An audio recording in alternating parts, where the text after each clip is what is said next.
¿Cuáles son los impactos de la digitalización en la nueva etapa de la revolución iniciada por las tecnologías de la información y la comunicación? Bueno, es una pregunta interesante porque en realidad, digamos, los impactos y los alcances creo que son enormes y todavía estamos discutiendo y tratando de ver cuáles podrían llegar a ser, y en algunos casos hay mediciones y demás, ¿no? Que hacen ciertas predicciones respecto a cuánto van a impactar en el trabajo, cuántos empleos se van a reconvertir por completo, o hay algunas tareas de un empleo en particular que tendrán que reconvertirse. Bueno, es una de las preguntas que creo que amerita esta etapa actual. Yo creo que como criterio general, a mí me parece interesante, antes de meternos ahí, mirar con el foco un poquito más lejos y ver que, si como decíamos antes, la revolución de las TIC de alguna manera lo que favoreció o facilitó es la digitalización creciente de nuestra vida, esta nueva etapa signada, como decíamos antes, por todas estas tecnologías que mencionamos recién, están habilitando algunas otras tendencias, además de una creciente digitalización de nuestra vida, que eso, digamos, claramente desde los 70 para acá ha ido en aumento de manera sistemática, constante y permanente.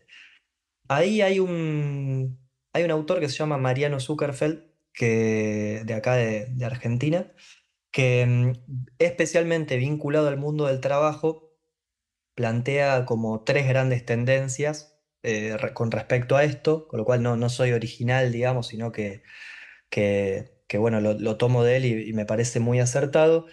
Él plantea esta idea de una creciente informacionalización, como decíamos antes, podríamos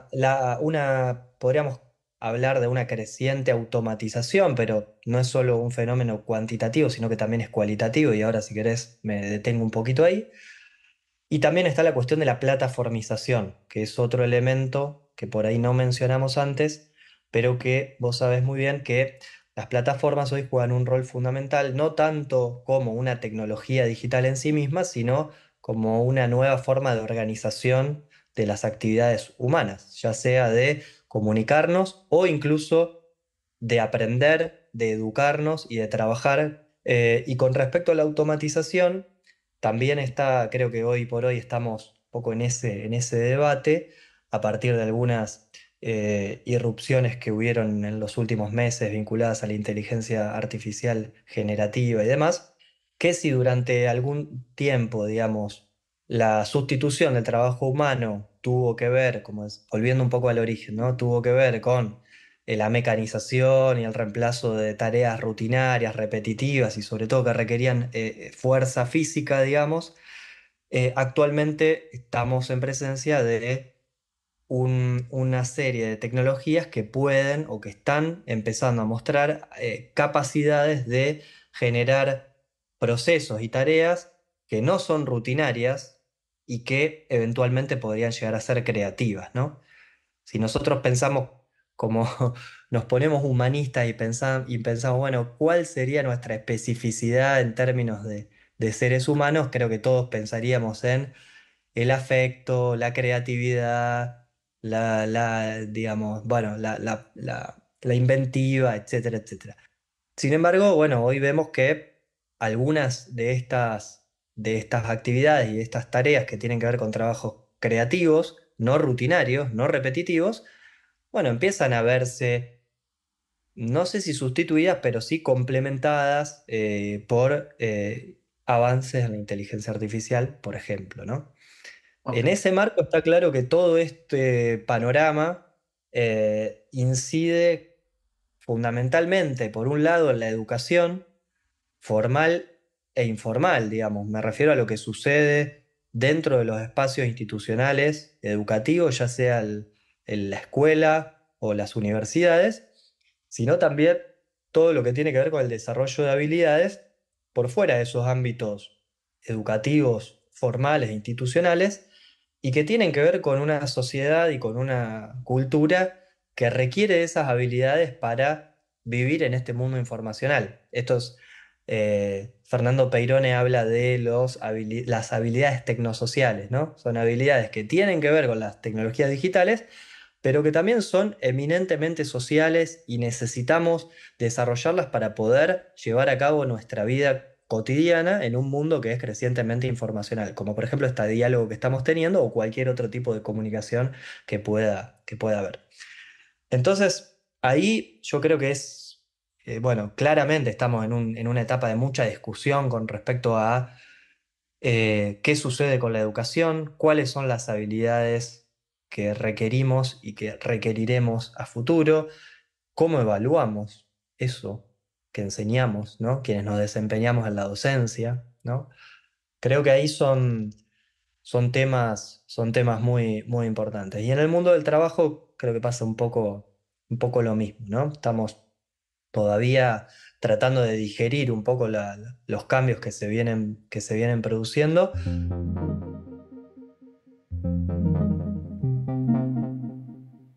¿Virtual versus presencial es lo mismo? A mí me parece que hay que entender, digamos, que cuando hablamos de tecnologías en general, estamos pensando en sistemas que son sociotécnicos, ¿sí? Es decir, implican, obviamente, infraestructura tecnológica para funcionar correctamente, implican que haya hardware, implica que haya dispositivos, implica que haya software, implica que haya habilidades para poder manejarlos, ¿no? Y un montón de otras cosas, pero de mínima podríamos pensar en eso.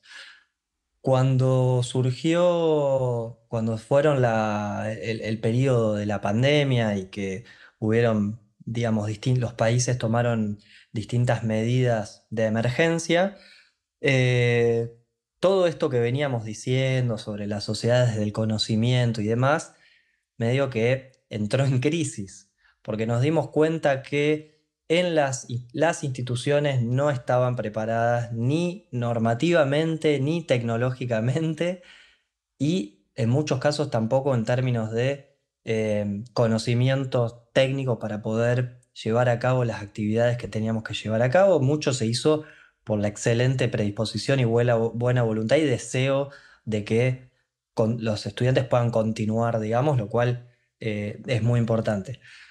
Y desde el lado de los estudiantes un poco lo mismo, ¿no? En el sentido de, en muchos casos empezamos a ver que había cuestiones que tenían que ver con brechas, en algún caso brechas sociales, por ejemplo, el acceso, no es lo mismo estar digamos, en una clase a través del teléfono inteligente, a través de una computadora, con una conexión móvil, con una conexión a banda ancha, en una casa en la cual tal vez hay que compartir los dispositivos o no tenemos un espacio para estar cómodos y concentrados, digamos, escuchando, interactuando, participando en una clase. Digamos, es importante no pensar de nuevo a las tecnologías en abstracto, ¿no? Digamos, se desarrollan y se desenvuelven en un contexto de una sociedad.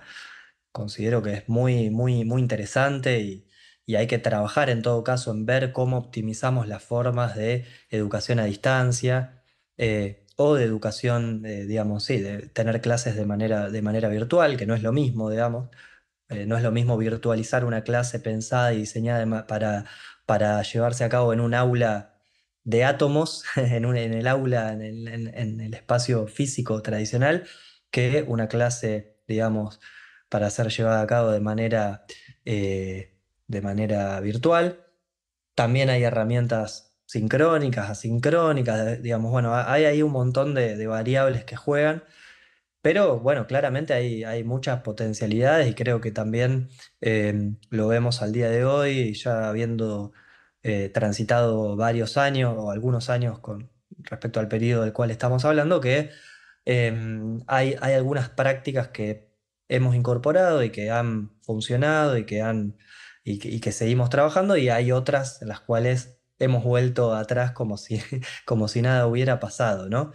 Em, pero bueno, de alguna manera, en ese sentido, digamos, creo que hay que pensar en todo caso las estrategias pedagógicas adecuadas para cada tipo de modalidad de educación y no creo que tenga que ver con un estilo o no particular el éxito o el fracaso. Es decir, no es porque sea virtual va a ser mejor o peor que por estar en el aula, sino que creo que cada modalidad tiene su especificidad y requiere, digamos, su estrategia pedagógica para ser llevada a cabo.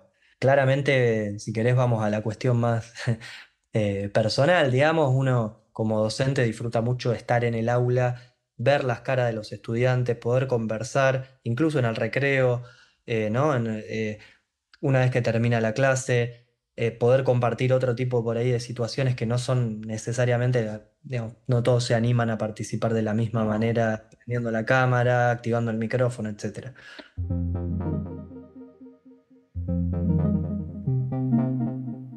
¿Hasta dónde y en qué medida se pueden virtualizar los procesos?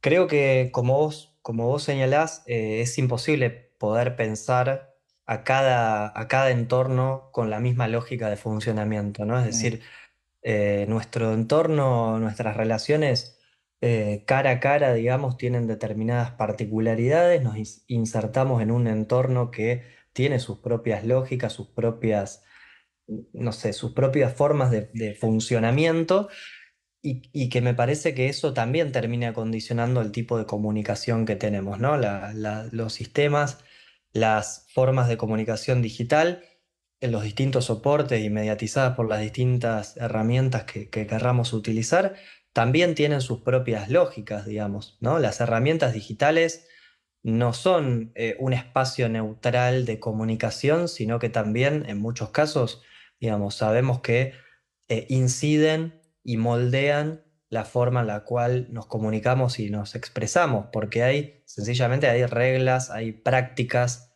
hay normas, hay formas de uso aceptadas que tienen su propia lógica de funcionamiento y que es diferente a lo que puede suceder en un aula, en un parque o en la casa de alguien, ¿no? Digamos, o sea, entonces, por empezar, hay una cuestión ahí técnica que si se quiere incide, moldea, condiciona, no quiero decir determina, pero que sí, de alguna manera juega su rol, ¿no?